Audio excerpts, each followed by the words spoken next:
Vă invit să vedeți cum facem niște globuri din pastă de sare. Pentru început vom avea nevoie de o cană de făină. O vom pune într-un bol.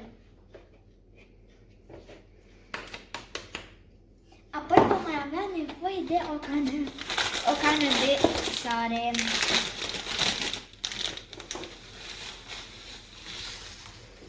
Umplem cana. Dacă aveți sare albă, este minunat.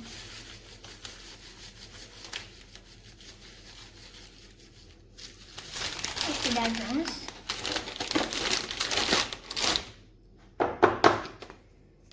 Adică nu mai punem puțin.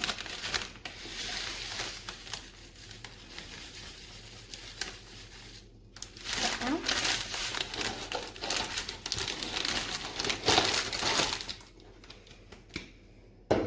Punem și cana de sare alături de făină.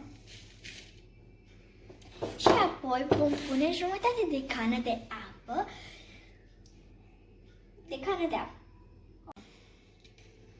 Și vom frământa.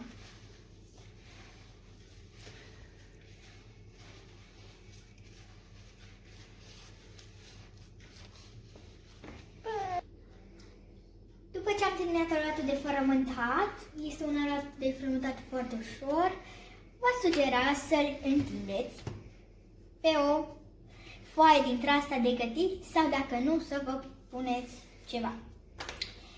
Vom lua niște forme. Ce forme doriți? Eu am ales niște forme de Crăciun. Voi începe cu clopoțelul. Și voi apăsa foarte bine. Voi înlătura marginile. Voi scoate clopoțelul și a ieșit.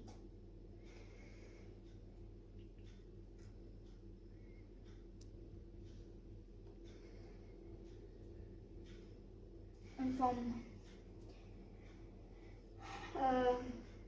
face puțin. Bun. Avem omulețul de turtă dulce.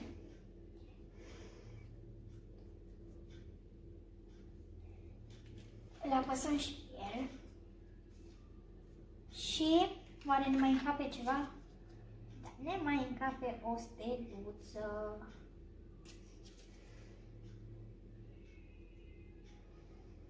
Era fix.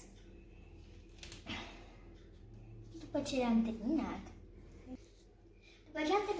formele, uitați, așa mi-au ieșit. Am făcut o tavă întreagă cât am putut la mine.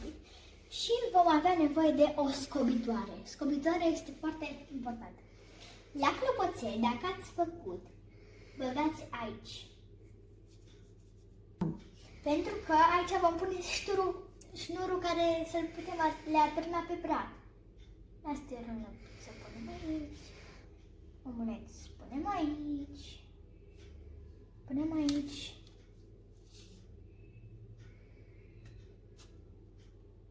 Este foarte simplu să faceți niște turtă dulce, zic eu. Chiar dacă nu este turtă dulce, este aproape un fel de turtă dulce. După ce am terminat, le vom lăsa la cuptor 2 ore și după ce ați făcut asta, le vom lăsa la cuptor 2 ore. Și peste noapte vă sugerez să le puneți undeva. Eu mi le voi pune în centrală și pe dimineață vor fi gata beton de pictat.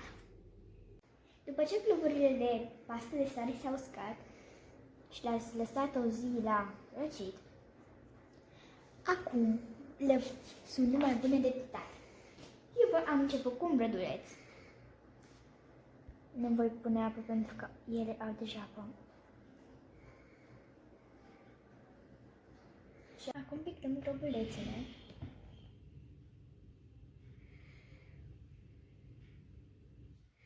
Și le vom pune șnururi. Uite așa, ca la acesta. Uitați. În găurică am băgat șnurul și este numai bun de pus pe brad.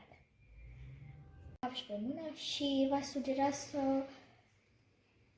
pictat și spatele pentru că pe brapă se pot mai răsuci și eu am pictat și spatele, dar nu le-am pictat exact. Și ca să arate mai frumos, să le pictați și pe margine dacă doriți. După ce am terminat globurile de pictat și de le pus murul, putem să le punem din brad. Mie îmi place foarte mult